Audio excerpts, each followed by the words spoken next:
refuse to not be first. Do we do enough? Well, I never shut up about it. It must have been about 16, 17. We nicked their guilt rings. Right, the bouncer's guilt ring. This is no good for me. That's the reality. If you want the honest truth, and I see it every day. Hello and welcome to Raw the Fight Viewing podcast with me, Kugan Cassius. This week I'm delighted to be joined by, well, you've got a few titles, Joe, so let me reel them off. Playboy, billionaire, boxer, entrepreneur. Have I missed anything out? No, you're good there. Just a nice guy. Yeah, nice guy. How are you, Joe? I'm good, mate. I'm good, yeah. Pretty relaxed. And, yeah, feeling good, healthy. I just want to do a little bit of a disclaimer. Obviously, this has been done, this podcast, obviously, come out today, but was done 3 days prior to your fight with KSI, which we're not going to mention today. So we'll talk about that in other avenues. But, yeah, you good? Everything all right? Yeah, train really hard. I feel really good. I'm healthy. I'm skinny. I haven't drank in months. So, yeah, I'm grumpy, but I'm good. Okay. Right, we're going to start you in really easy into this. Joe, what are your first ever memories of boxing as a kid? What were they? That's a good one. Probably about 20 years ago, Barry Jones took me down to St. Mary's University. He used to be my boss in a pub I used to work for. Barry Jones? Barry Jones, yeah. Former world champion. Former world champion. He's the guy that put gloves on for the first time. Wear like boxing gloves, not like street or like whatever. And we moved about just for a laugh. And he's the one that told me, bloody hell, you're heavy-handed. It was 20 years ago, exactly 20 years ago. And it's crazy how time's gone by. I was remember being a kid. Yeah, and so after that, when I got fat, so that got me into understanding boxing a bit better and, you know, more than it's just a fight. And then, I then got into the white collar stuff after that, really, a few years later when I got really fat and I just didn't know where to go. It was a bit, you know, a bit down on my... I was making loads of money, but was unhappy. It was crazy. It was like, that's when I really understood that money don't make you, like, mentally happy. Well, 2 minutes into this, I literally... I'm not gobsmacked, but I didn't know about that association with Barry Jones. Yeah. Which is probably the most random person, and I like Barry Jones, yeah. But it's the most random thing you could have said. And he's like, one, let me tell you now, do not pick a fight with Barry Jones. He's one of the hardest blokes I've ever met in my life. I know he's like 5'7", but I've seen him knock out like giants clean one punch. He's the hardest fucker I know. There's one dude I would not fuck with, in or out the ring. Wow. Yeah. And not like just with his hands. Yeah. Not like some guy's gonna pull when it. Nah, he just goes beat someone up, just for the crack. He's tough as nails. Okay. He may appreciate this comment. He may not. We'll see. Do you remember the first ever fight you went to? Boxing fight. Oh, good question. Not as a fan. As a fan, yeah. I'm thinking what the first one was. I think I was at Wembley. It was George Groves when Frock won was the first boxing fight I went to. Around 2015, I think? Yeah, something like that, yeah. That was your first ever fight you went to? Yeah. But you was quite, that weren't that long ago. That weren't like, that was what, 8 years ago? I never was, because I played basketball, didn't I? So I was never like a huge boxing fan. Like I watch it on TV and all of that, but I never was like, grew up loving boxing. You know, I love Prince Nassim Hamed when I was young on telly and stuff because he's just cool and he just had that je ne sais quoi. But I never was that guy that was like, oh yeah, like I couldn't go and reel you off who the world champions were. And people talk about like, you know, Leon Spinks and like, I have no idea. I was just never a boxing buff. It was just not what I grew up doing. It was basketball. Yeah, I mean that was leading me on to the next question because I always say every week that Prince Nassim Hamed was the first ever boxer that I kind of watched on telly and kind of who made me watch boxing at a very young age. But me and you, similar ages, what you? Yeah, 40. You're 40? Yeah, I'm 40. 41. Yeah. So similar ages, but you'd say, was there any boxer that kind of got you into the sport as such, or not really? No, just besides, when I knew Barry personally, then I got into like watching Barry, Joe Calzaghe, because they were mates, so I met Joe through Barry, and then it was kind of like that kind of got me more into like, oh, let me see these guys doing it on telly, you know? And Barry had retired at the time, but Joe was still fighting, so it was that. But that was kind of where it kind of started from. And then obviously, even my first ever white collar fight, Barry came, sat ringside. Yeah. Really? Yeah. It was in Camden, some pub in Camden, and Barry came and sat ringside and gave me pointers, and I won. Yeah. Never lost, actually. Well, listen, I'm learning something new every day, especially today.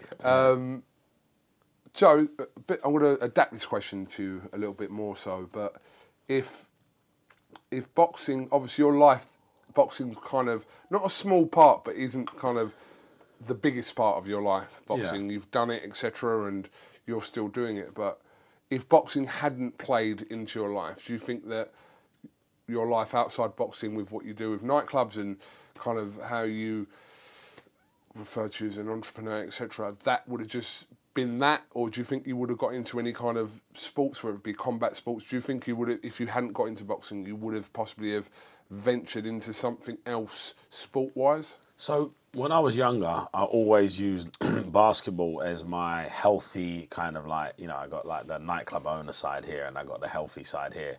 And basketball was always like my, okay, now the season started, so I'm going to stop drinking. When I retired, when I had to retire for injury, I came back and played in kind of like the high level national league, you know, under professional. But the thing is with basketball, the impact on your knees and your hips and your hamstrings as you're getting older is just too, and because I fought like I was an elite level basketball player, right? So mentally I'm moving that fast, but your legs don't move that fast when you're 10 years later, right? So I remember tearing a hamstring pretty badly in a game, and I just realized, yeah, I can't do this anymore. So if I didn't have another outlet for sports or health, I wasn't just the guy that goes to the gym. It was never really, I like playing, you know, sports. So why I got into boxing and I actually started competing in boxing was I had a girlfriend from Miami I was with for 3 years. She moved to England. I was making loads of money. The clubs are smashing it. I'm living the dream, living like right in front of Hyde Park. I got cars. I've got loads in the bank. Fit blonde bird, you know, this is my missus. And when you're poor, well, I grew up super poor in Hounslow. I was saying this yesterday because everyone was laughing how much I order when I go to restaurants. But when you were poor, you had like 12 quid or 15 quid or 17 quid to take a girl on a date. And you'd have to go sit in a restaurant when you was like 14, 15, 16, 17. And you knew you had like 17 quid. So you'd let her order first because you knew you had to calculate. If she's ordered the fish, you can't also order the fish. It was the most expensive. You'd have to go and order like the tomato pasta. Are you being serious? I'm dead serious, right? Okay. So what happened was, a sign of wealth to me was being able to order in the restaurant and not think about it. Because I was so traumatized for many years growing up as a kid till I started making money, enough money to not think about it, which took years. Because we were really poor. There were 6 of us living in a council flat. Do you know what I mean? So it was like, I didn't have dough. So when I started making money, my favorite thing to do was to go out and order everything on the menu. I remember reading in the newspaper, oh, this prince sat in the restaurant and ordered everything on the menu. I'm like, I want to do that one day. And that's kind of where I saw success. Like that was kind of my, I guess, what I viewed as successful was in being able to invite everyone to eat. And so I got fat, really fat when I started making money because it was like, oh, let's go for lunch. Yeah, Zuma. Yeah, no worries. Oh, like big bottles of wine. Then I got into my wine. And then, so every day, my office was the penthouse on top of Zuma in Knightsbridge, overlooking Harrods. So we just go downstairs and I'd invite everyone for lunch. And then lunch turns into dinner. So you do that for 2-3 years, you get pretty fat pretty quickly. And I remember like, it was funny. So I break up with a girlfriend. She wasn't the right one, unfortunately. Still haven't found the right one. And I was fat, bro, like for real fat. And I kind of depressed because it was like, the way I run my businesses, they kind of become on autopilot when they do well. So I don't really need to do much. So all I really had to do was be social, show up, smile, shake hands, keep the team motivated. I'm more of a motivator now, you know, than a guy that's standing behind the bar pouring cocktails. So I remember sleeping with a girl. Is this like for adults? Yeah, This is, yeah, for adults. Okay, cool. So I remember shagging this girl and looking down at my gut, and she was really hot. And I remember thinking, she can't be having fun. I felt disgusting, looked disgusting. I was like, proper, like my gut is laying on, like is kind of resting on her as I'm on top of her. And I remember my shoulders wanting to give in just because I'm so heavy and I hadn't done any training in years. And I just thought, she's only here because I'm loaded. And mentally, I was too young. I was like 30. I was like, I'm too young for this shit, man. What have I done to myself? And I literally left that night, super like down. Woke up the next day, hungover, even more down. Because then when you drink, you feel more depressed. And I saw this thing on Facebook where it was like, oh, do a white collar boxing fight, train for 10 weeks and fight, for charity. And I thought, if I post this up because of my ego, that I'm going to have to fight whoever they give me. And that was why I went to the boxing gym. With White Collar Boxing London was the association. They only do business professionals trying to box for the first time for charity. They give all the money to charity. And the guy was called Scott Borthwick, great guy. And he just took me in, and I trained once a week for 10 weeks. I lost like 15 pounds. Felt better about myself because I had something to look forward to. I'm very competitive. So now that competitive edge took over. So now I'm trying to train on the sly, training once with them, but also train on the sly by myself, calling Barry up. Barry, what do I do? How do I throw a jab?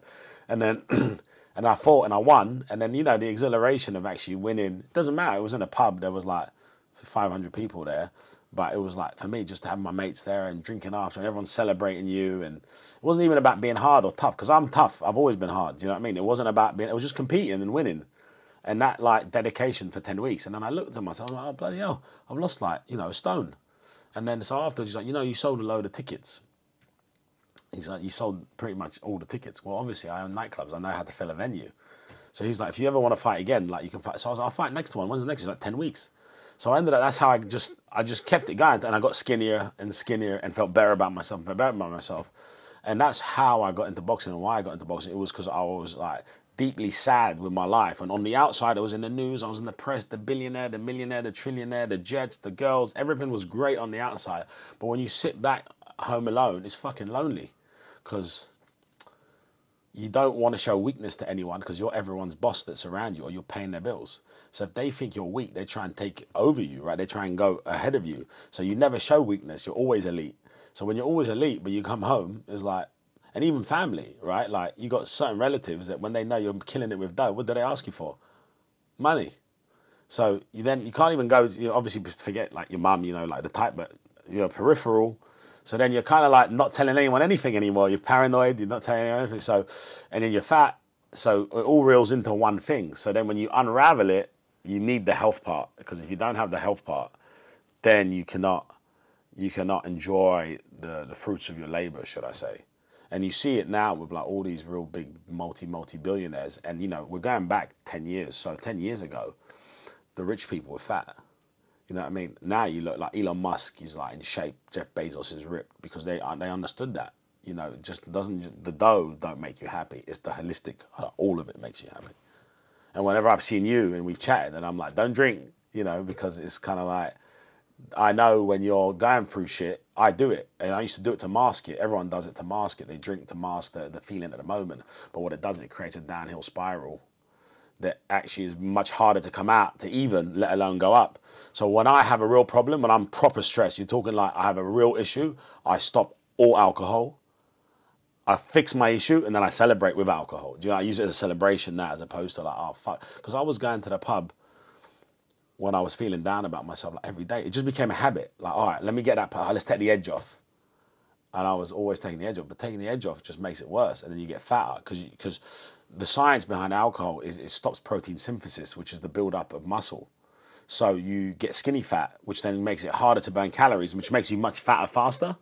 So now I know all this shit. I'm really in tune with my brain. So when listen, I have more pressure than anyone can imagine from so many angles. And as Biggie said, more money, more problems. But you see me, I'm always happy. I'm always really on it. And that's what boxing did for me. Without boxing, and that's why I'm always so respectful of boxing. I'm always so respectful of the boxing fans. I'm always so respectful of even like this fight, how I train really hard. I'm fighting a YouTuber. Like whatever happens, win or lose, I could have just gone in with no training, done 6 rounds, right? Like and survived if I wanted to, just a payday, whatever. No, I trained like for real. Like I sparred, I had some Cuban 140 amateur fights bashing me up for 6 weeks, because that's the respect that you got to give it, because what it's given me in my life has been exponentially more beneficial than what is taken from me. Do you know what I mean? Is that a good answer? As a child, teenager, whatever, do you remember the first ever kind of serious altercation or fight you had? So I used to fight actually.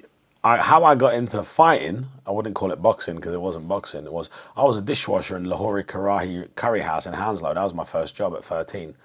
I used to get £1 an hour and a free curry at the end of the night. And my mum at first didn't know I was doing it because she would have never let me out of the house. She was super paranoid, single mother, 4 kids. And my brother would take me there, so I'm going out with him. But then she started to suss that I was coming back different times to my brother. And then I told her I got a job because we ain't got enough money I wanted to do track and field, and I was really good at the 200 meters. So I was like 13. But I knew the running spikes were expensive. And my mum was like, you're already playing cricket, you're already doing football, so we ain't got the money for it. So I got the job to buy running spikes. And she said, all right, fine. Well, here's my pager. If anything goes wrong, just page me. It was like old school Motorola pager. So I took the pager to work one night, and I'm waiting for the bus outside Hounslow bus garage, and this kid tries to mug me, tries to jump me, bigger kid. And we end up in a fight because I wouldn't give my pager over. And we're just scrapping, we're getting bashed. Like street fight, 13-year-old, 18-year-old, just like random street fight. No knives, no guns, just a fight.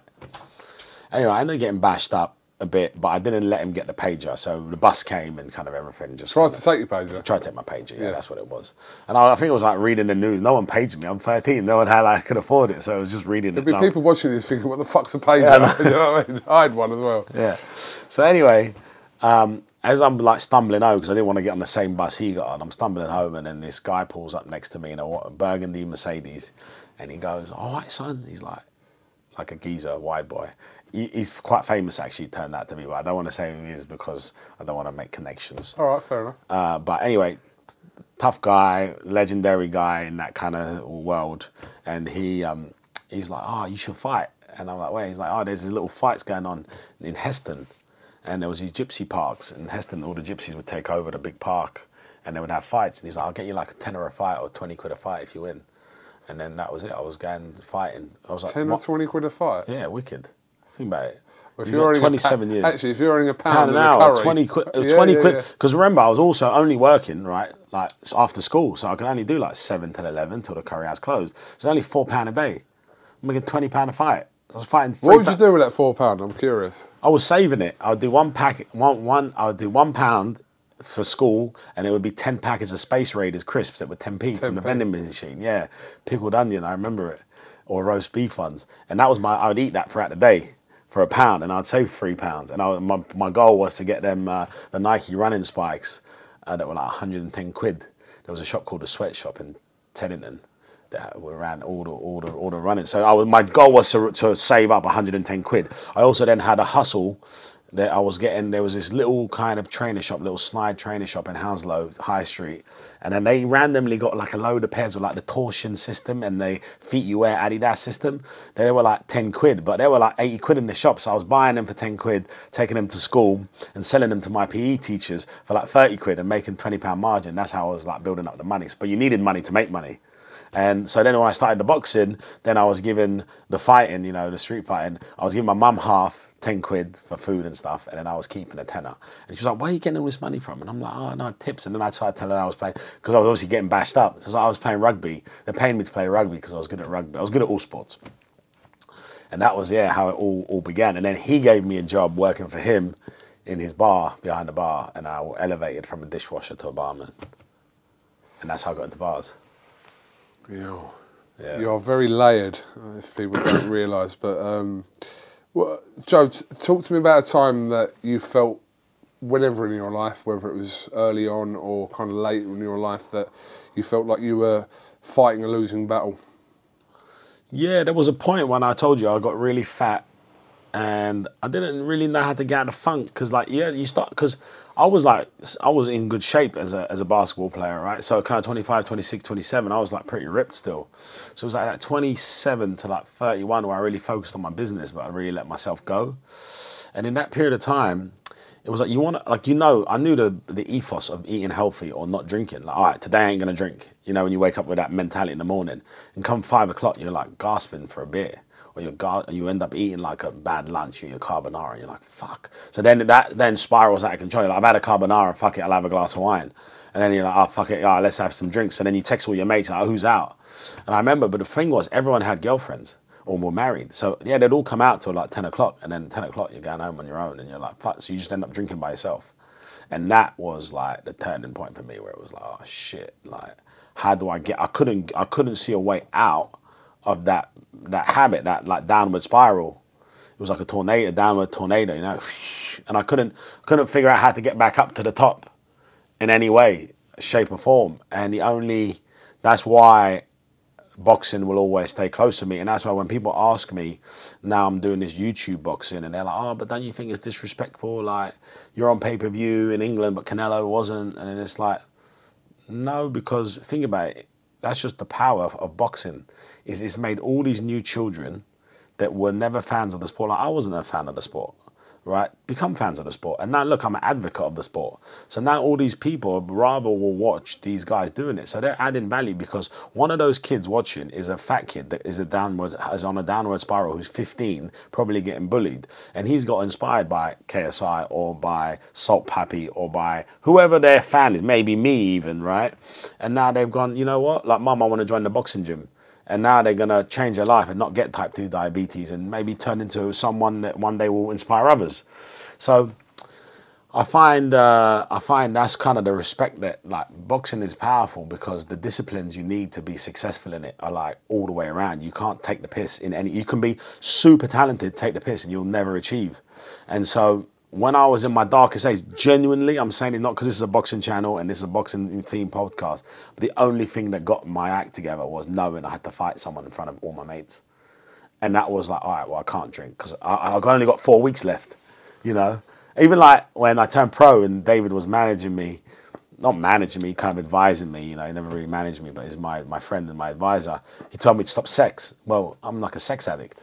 And it was like, I didn't shag for 6 weeks, because he told me that's what I had to do. So before the fight at the O2 Arena against Bella Juhas, I'm like, nothing for 6 weeks. The longest I've ever been since I was like, lost my virginity. Yeah, so yeah, David tells me, you know, you shouldn't sleep with you shouldn't come before 6 weeks for the fight. So I'm like not wanking or doing anything 6 weeks. And I just was so dedicated to it, because I saw, like, the more dedicated you became, the better you got. And it was quite exciting to see how far I could go with it. And that's kind of that kind of put everything else on the back burner. And then I realized, shit, you can really fit in a lot of healthy stuff and still run your business. And I remember waking up, training in the morning, going around my company, training in the afternoon, going to my clubs, finishing at 4 in the morning, waking up after 4 hours sleep, doing it all over again. And mate, you don't understand the knock-on effect of just being healthy and sober at work every day. I was flying, the company just went like this. So I'm like making even more money than I thought. I thought I had to make money being social and being drunk and being the fun fat guy, and it didn't. You just had to be on it. And boxing, just when you're just, you know, when you're focused, you're just so much more on it. And then it made the holidays so much more fun, because like now you haven't drank. And so like I'm gasping for a drink on Sunday, on Saturday night after that. I'm like, oh, I can't wait. I love having a drink. So I'm like, and I'm gonna go on holiday for 2 weeks, and I'm gonna have the best time, because for the last 2 months I haven't done anything fun. I've been in Miami. All I've done is go to the beach, go to the gym, go to the beach, go to the gym. So now like everything else becomes so much more fun, because you're not just drinking for the sake of it. You're not just, oh, fuck it, let me go and give me a drink. It's like it becomes an exciting celebration. And so now I've found this really amazing balance. I'm super calm in my life. And before it was just chaos all the time, you know, because I was making mistakes. You don't realize when you make mistakes, because you just mask it with the next fun night out or whatever. What are the everyday battles for Joe Fournier today in your life in general? Away from boxing. Away from boxing, yeah. You know, one thing is that I don't live in England anymore, right? And the reason I don't live in England is I'm probably going to get flack for this. I'm just being genuinely honest, because I'm just telling the truth.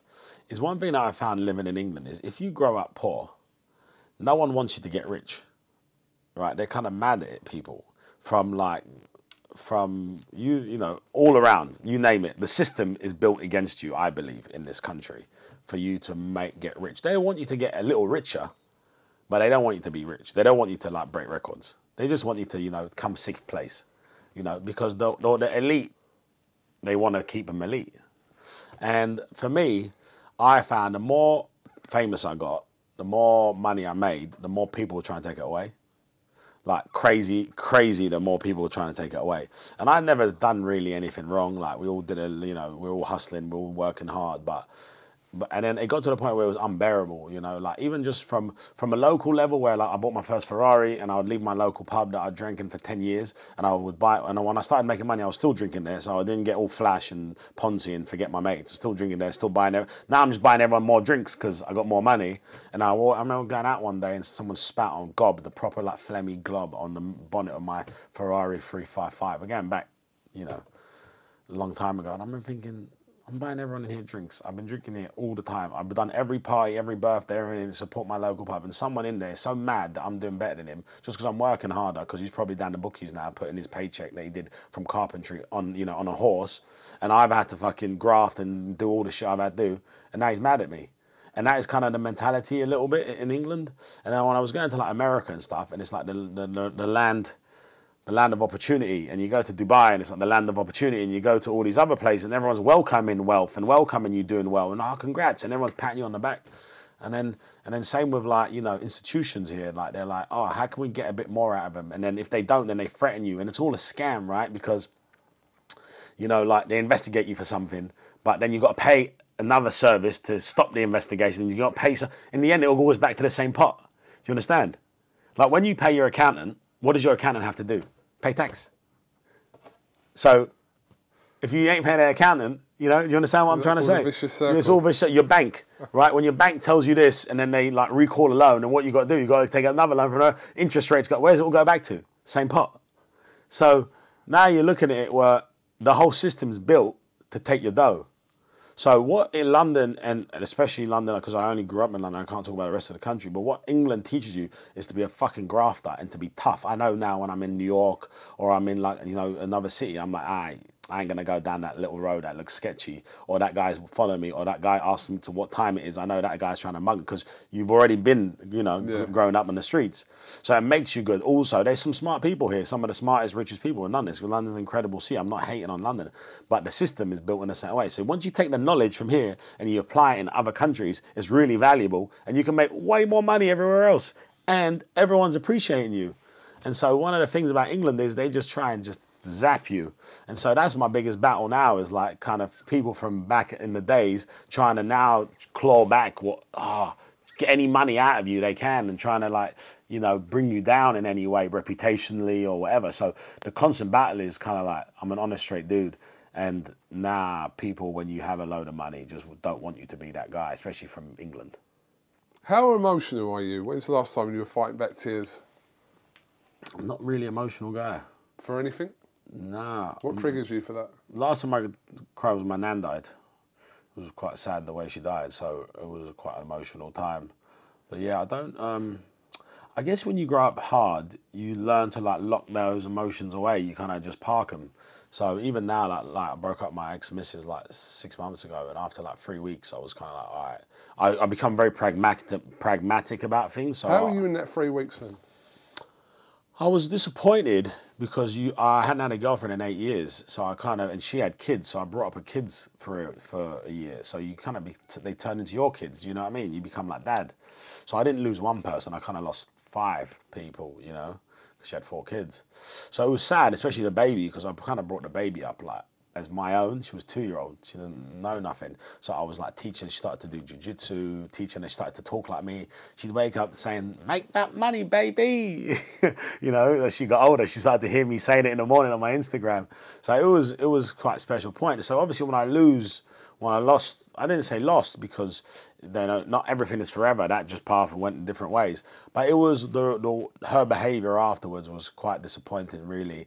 And then also with the children, it meant she just used that as a tool. I hate that because my ex-fiance 10 years ago had a baby. And again, I just watched like how the kids get used as a tool in like their anguish in the other person. And it's like, but the kid want to see me. The kid wants to eat. Like, I was cool to still see the kid and still be like Uncle Joe or whatever you want to call me, you know what I mean? But she, when she wanted to make up, she would bring the kid or suggest the kid to hang out. And then when I was like, but I'm never going to go back after those things that I've seen your behavior, I'm never going to go back to that. Then, you can't see the kid then. Well, You get what I'm trying to say? Like, what's it got to do with a kid? So that's actually why now next year I'm gonna get a surrogate. I'm gonna get my own kid and just have my own kid. This is gonna be mine without a real mum. I'm gonna have like a surrogate mother and then just keep the child. And then because I just seen the kid get so much. I've been around it way too many times now where I've been really involved where the kid loses out on like the splitting of the parents and the different knowledges and different opinions, and I think just kids need consistency, whatever it is. So in those 3 weeks I was pretty sad, and then I came to realization after, well, you know what, like I'm never going to accept the things that person's done, so there's no point even trying to. I never went back, and then I was always like, and they're not my kids, and even though however much it hurts, is like I can't be sad about something I can never control. So that's why then it was like, actually, why do I want a missus and a wife? Because I wanted a family, but I can have a family now without having the wife. Cheaper. Have you had to fight demons in your life? Are you still fighting them now? Yeah, because like I told you, there's always that side of, when things happen to you that are negative in life, that you can go back to that dark place. I can get fat. You've seen me do it before, so that was like one of the proudful moments for this fight, is when I fought at Bella House at the O2 Arena. It's 7 years ago, May. We're in May now. And I weighed in at 181, ripped to the bone, 33 years old, peak of my life. 40 years old, and I'm weighing in 180 tomorrow. And I'm just proud of myself that I never let go back, but there have been points. And don't get me wrong, like when this breakup happened, for the first week when it happened, I drank and I was making loads of mistakes.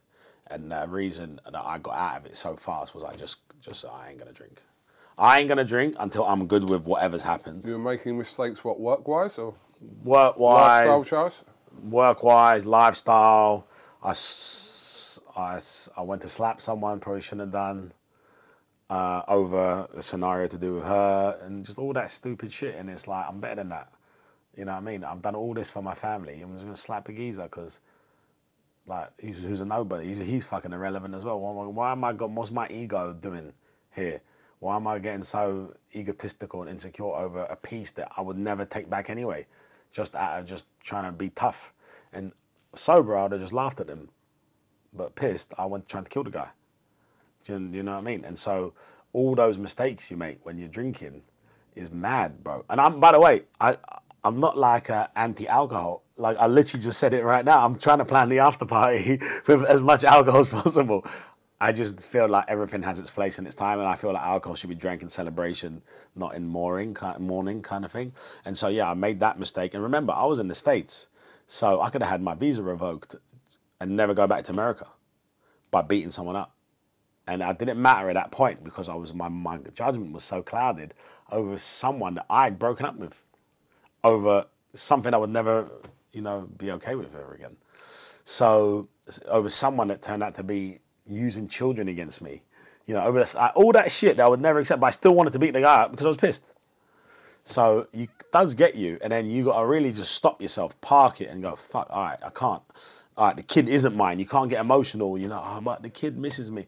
But there's nothing I can do about it. It's not my kid. And then when you're drunk, you miss the kid. And when you're sober, you miss the kid. But when you're sober for 10 days, you realize I can never get that kid. I can't. It's not an orphan. It has a mother. It has a father. I have no custody. But when you're drunk, you're like, but why won't you let me see the kid? I want to call her, see the kid. But then it's like, but it's not my kid. So it goes through your mind, but you just end up when you're level-headed, you get it.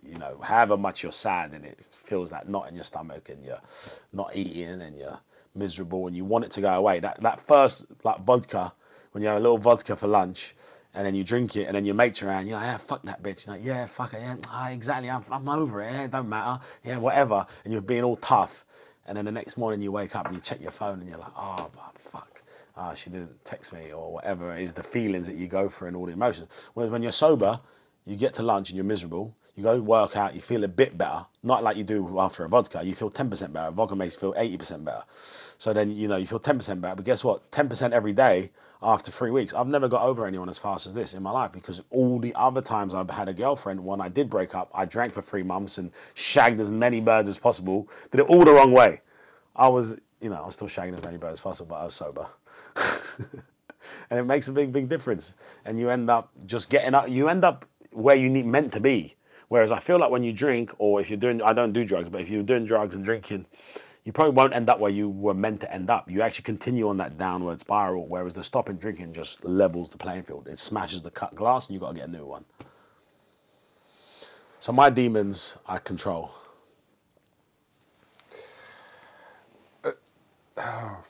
You're throwing me now. Really? You are a little bit, yeah. Why? It's hitting home no, a no, bit. it's not. No. I'll talk to you about it off camera. But you fight for your friends, your family, people that are close to you. Who's got your back? Who's there for Joe Fournier in any need, whether it's day or night, 6 p.m., 6 a.m., whatever. Who's there I think for in Joe? my darkest times, probably, it's weird. Shall I tell you a story? It's a good one. Yes. All right, it's a good story, actually. So, it's a mad story, actually. It's a mad one. So, we're going back about 5 years. I'm in the casino in Vegas, okay? So, I'm closing a deal with a big casino chain in Vegas to open my nightclub in Vegas, right? So, the president, as I said, I'll come to Vegas this weekend. I've got a deal with some people that I'm closing for multi-millions that were going for this party weekend in Vegas. It was a specific weekend, right? I'm in LA. I'm doing business with Usher. So I charter a jet. Usher's meant to come. Usher then has to cancel last minute. So I paid 30 grand for this jet to go, and it's just me. So I text a mate of mine who I've known for many years, good guy. I said, bring some birds. We'll fly to Vegas. And because it was a big party weekend, it was called Art of the Wild. It's where all the big deep house DJs play in Vegas. A big weekend. So he chose up with these 6 worldies, right? Top draw birds. Now I'm the rich guy. Why don't you call me? You were in, I was in a relationship. you was at in the a time. relationship at the time. Yeah, Sorry, my go on, bad. crack on. So we get there. And so remember, so my goal for this weekend is to land, have fun, close the deal with these Greek guys that were meeting me there, that I was hosting, close the deal with the guys in Las Vegas, right? And fly back. So I'm on to make millions this weekend, close iconic deals, and life is good. So I'm flying there. So on the jet, all the girls are flirty. I'm feeling myself. And this was one of my points where I got a bit fat. So I'm now a rich guy, but I'm not fully fat. I'm not like 242 pounds fat. I'm kind of like 220, 225. When right now I'm like 180, you know. So I'm chubby, but still making it work, kind of just squeezing it all into the clothes. So I'm feeling myself. I'm the rich guy on the jet. I got these super hot birds. They're all fun. LA girls, everything's great. We're drinking tequila. Like, life's good. So I start flirting one of the girls. She's like giving me the come on. I'm thinking this is going to be perfect. Like, going to land. All these girls are going to come back to my presidential suite because the casinos put it on for me because I'm, a bit of a high roller and life's good. So I land. I've got a big limo. We're all taking pictures. The girls are taking pictures. And then I'm like, all right, guys, so what we're doing dinner? And the girls were kind of like, we were just coming for the jet ride, like, thanks, but we're meeting our mates. They were meeting other geezers.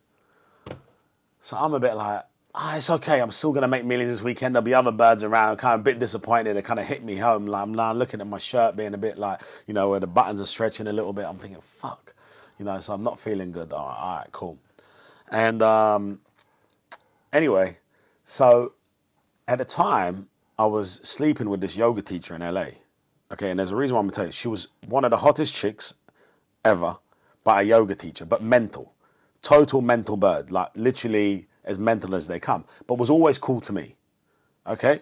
Known her for a few years, only now where we started sleeping together, when we happened both to be in LA. We originally met in New York. I actually took her to the Badu Jack, James DeGale fight in Brooklyn.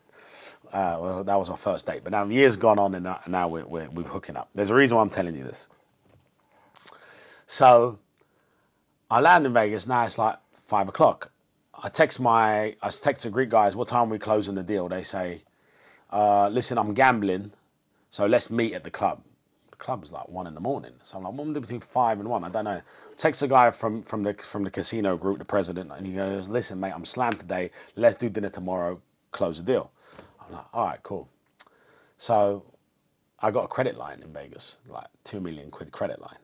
So I'm like living the dream here, okay? So I'm like, all right, let me do a bit of gambling. And I'm pretty good at blackjack. So I sit down, they give me my own table. They have this custom Clase Azul bottle, Ultra, that they've done just for the casinos, 15 grand bottle. They give me a bottle. No one in the casino, private, high stakes. So I'm gambling, right? And I'm really good at blackjack. Okay, I'm really, really good at blackjack. I'm won more than I've lost. I don't condone gambling. I'm very specific when I gamble, and I never gamble like this. But remember what I told you about downhill spirals. So now I've been drinking for weeks in LA. I've landed, I'm drunk. I'm now gambling drunk. See, there was no chance of winning because we're on a downhill spiral. The girls have walked off. I'm in a bad mental state. So what am I doing? Gambling. Shouldn't have done. Should have stopped drinking, gone to the spa, closed my deals. This is a demon. Sitting gambling. Within 20 minutes, I'm 100 grand down.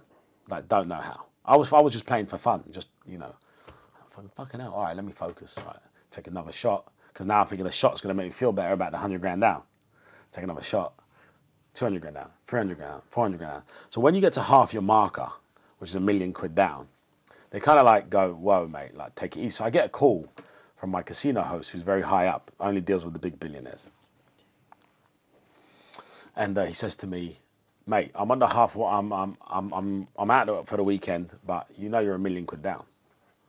I'm like, fucking hell, my million. He's like, yeah, you're £1 million down. He's like, you only got $1 million left. And I don't know what to tell you, but listen, like, I don't feel that comfortable, you know, you burning the other $1 million. So he's like, I'm gonna stop your credit line here because you're my boy and you've been drinking a lot, and just, you know, like live to fight another day. So you maxed out your credit line. I'm like, what? So anyway, so now it's 9 o'clock. I'm drunk. I'm £1 million down. I go to those machines that let you pull out money. I pull out another 200 grand. Okay. I go back to the table. As I'm gambling, I get a DM, okay, true story, from a movie director. Okay, when I say movie director, we're talking Steven Spielberg level guy. If I said his name, you would know him. I don't want to say his name because of how the story goes. A DM. I think it's like a hoax. It's like saying, you know, Kevin Costner's text me, you know, or Will Smith or someone like that. It's like, what? And he's like, hey, Joe, how are you? We've got loads of mutual friends in Miami. I'm wondering if you could call me. I'm in Asia. Because I'm like, I'm thinking this must be a hoax. So I said, this is my number. If you want to call me, call me. He calls me straight away from like some random number. And he's like, listen, Joe, I have a bit of an awkward conversation to have with you. And I'm like, what's this? So now remember, picture this. I'm drunk. I'm $1 million down with 200 grand in front of me on the table. I've just got a phone call, right, saying that this guy wants to talk to me. He goes, there is a girl that you know that I think you might be sleeping with that is trying to get me done on the Me Too movement. I'm like, what? He's like, I've never slept with her. I'm not saying you got nothing to worry about. He's like, yeah, but she has conversations potentially saying that I've done this, said this, done that, done that, done that. Potentially could have offered her work in exchange for other things, whatever the guy's done. So I'm like, but who's the girl? Because I own nightclubs and I have millions of girls. He's like, that's the girl. It's the yoga teacher from LA. Oh. Right? So now it's like, oh, fuck. And he's like, she's put on this expose on her Instagram with 200 men. You're in a tiny corner little picture. That's how I know, I recognize you. How do you know her? She says she's going to tell stories about her love tryst with all these 200 men. But she's posted about me in a negative way. I don't know what she's going to post about you. So I go through my message with the girl, and the last message is like, you're the best, can't wait for you to come back, have fun in LA, have fun in Vegas. So I'm like, mate, me and this girl are totally cool. He's like, yeah, but she's mental, because we're also totally cool. But now she's trying to I think she's trying to extort people for money, whatever. So now I'm like, $1 million down. Got it. Now I'm thinking, fuck, if this some random story comes out, I've got to now manage it. I've got to hire lawyers, I'm doing business with celebrities, I've got my companies, you know, this is not the look. Call the girl. She doesn't pick up my call, right? So I'm like freaking out now. I'm thinking, is this girl trying to pull a fast one on everyone? Because she was staying at my house, you know, she got pictures in my bedroom, whatever. So $1 million down, Now, I think this girl's going to try and sell the story on me. I'm pissed as a fart. My deals have been pushed by a day that I was super excited to get done. So I call her, she doesn't answer, I put the phone down, start gambling. I lose the next 100 grand. As I lose the next 100 grand, I get a message from my sister, call me, it's urgent. So basically, my sister says to me, I call my sister, she's in tears. My sister never cries. We're like that, one of those families. She's totally bawling out in tears, and she goes to me, listen, I never wanted to tell you because I know you're working so hard to pay for everyone, but basically, mum's got cancer, and the tumour is like the size of a tennis ball. And it's in her kidneys, and they're operating tomorrow, and it's like, she's fat, type 2 diabetes, all the things that, you know, and it's like, they said there's a 30% chance she could die under the knife. They've kept cancer without telling me this whole time. Jesus. So I'm sitting, I'm $1 million down, 1.1 million down. There's girls apparently selling stories on guys. All my deals have been pushed back. These girls have mugged me off that flew on the jet. I'm feeling fat and disgusting, and now my mum might die by the morning. So I'm like, what the fuck? I'm like, are you joking? How can you not tell me mum has cancer? She's like, but we didn't want you to fly over and ruin your work, and you know you're helping everyone, and da, da, da, da. So now I'm like feeling sick to my stomach. I don't know. The next 100 grand just goes like that, right? Don't even remember it. So I go to the club to meet the guys. I book the table for everyone in the club, and I still got to finish my job, which is go close the deal with these Greek guys. I get to the club. The table's the wrong table. The table's 20 grand for the night because it was a big black coffee or someone DJing. I go to pay for them because I'm closing the deal. I'm the host. Well, obviously, I've just pulled 200 grand out of my card. So the banks blocked the card. It's now nighttime in America. In the UK, it's daytime. So my card gets declined. Can't even pay for the table. So the Greek guy looks at me like, I'm about to write you a check for X amount of millions and you can't even pay 20 grand for a table. Don't worry. He's like, I got this. One, they're unhappy with the table. Two, they pay the bill. They pay the bill. They go, listen, we'll talk about this in Europe. You know, we'll stall this deal. Deal gets stalled. I'm like, what? So I go back to, you know, stay in the club till I can't even see straight. Go back to Vegas, can't see. I wake up 7 in the morning. I call my ex-fiance from 10 years ago, the only girl born on the same day as me. I'm like, listen, I'm suicidal. I'm like, straight up. I'm thinking like the only thing that can make this better is just I just jump off the top of this casino. Go out fire exit and just jump off, and it all goes away. All this stress, all this hustle, all these trying to make everything work all at the same time, all by myself. And she's like, no, calms me down. My dog was there. I mean, my dog in this huge suite jumps on the bed. He could hear me. I cried actually that day, crying, and waiting on the call from my mum. And I'm crying, and then I finally get some sleep around 8 a.m. I wake up at 2 p.m. I'm like, all right. I call my old partner and I tell him, he's like, mate, you're a world-class blackjack player. You're just drunk. He's like, if you want to win it back, you got to get your credit line open. You got to win it back. So I go back downstairs sober at 2 p.m. They open up my credit line, give me another £1 million. Right. I play super bullish in 8 hands. Right. I'm back even. Okay. Sober. 8 hands, I'm back even. I've played 2 more hands. I'm now 600 grand up. So I made my 1.2 back. I'm 600 and 1.8 up. I pay back my marker, take my 600 grand. I play 1 more hand, I lose. I'm 600 grand up. I pay back my marker. I'm sitting there. I'm still not drinking because I don't want to lose my mind too much with my mum.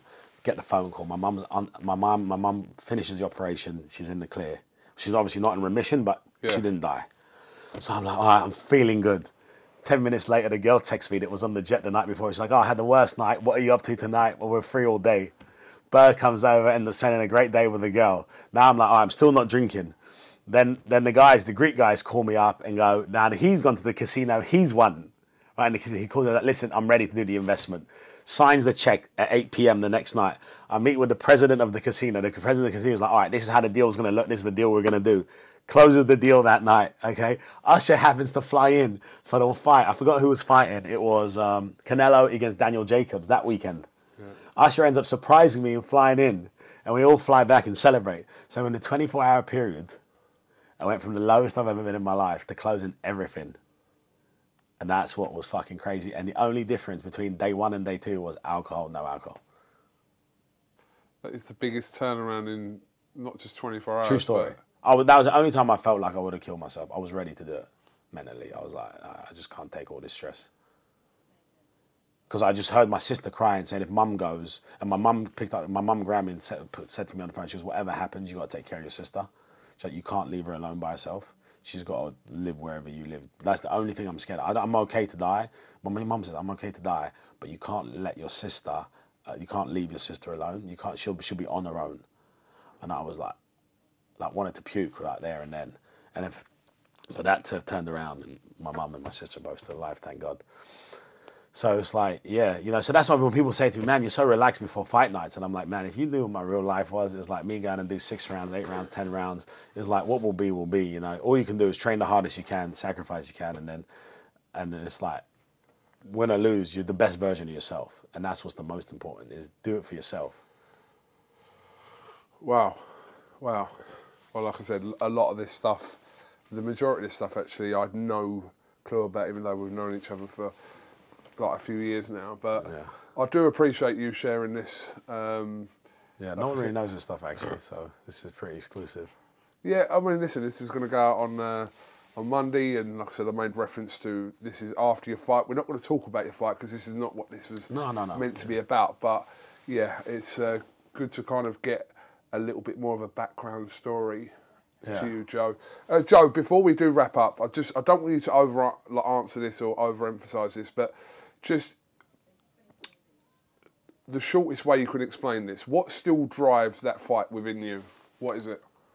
I think the adrenaline, really. Like when you're not doing anything exciting, life gets boring, and it's the goal-driven mentality that I have.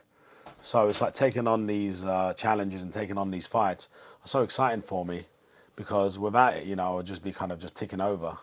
And I think the other thing is making my mum proud. Like, I got a message yesterday, my mum saw me on TV, and she's like, she's so proud of you. My sister said, mum's so proud of you. And it's kind of like that, like, validation from your family that, like, finally made her proud all these years. Because I had 2 older brothers that were always getting, you know, I was the youngest, so I didn't really get all that as a kid.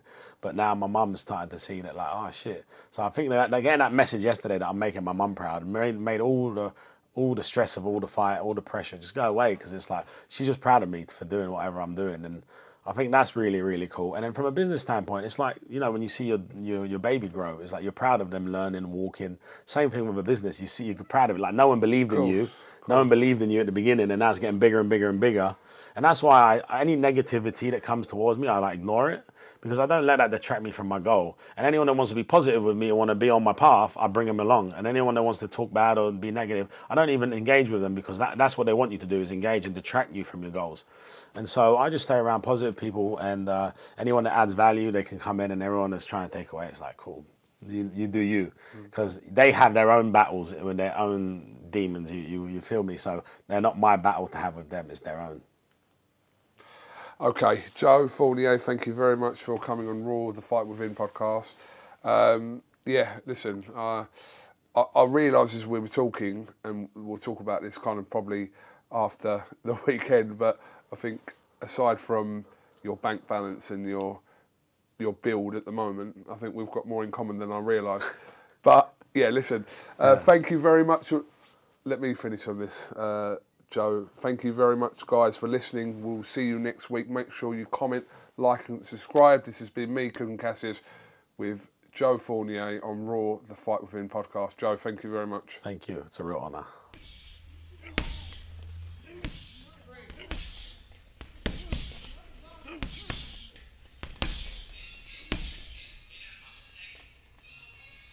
Because I refuse to not be first.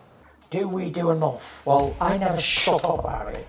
It must have been about 16, 17. We nicked their guilt rings. Right, the bouncer's guilt ring. This is no good for me. That's the reality. If you want the honest truth, and I see it every day,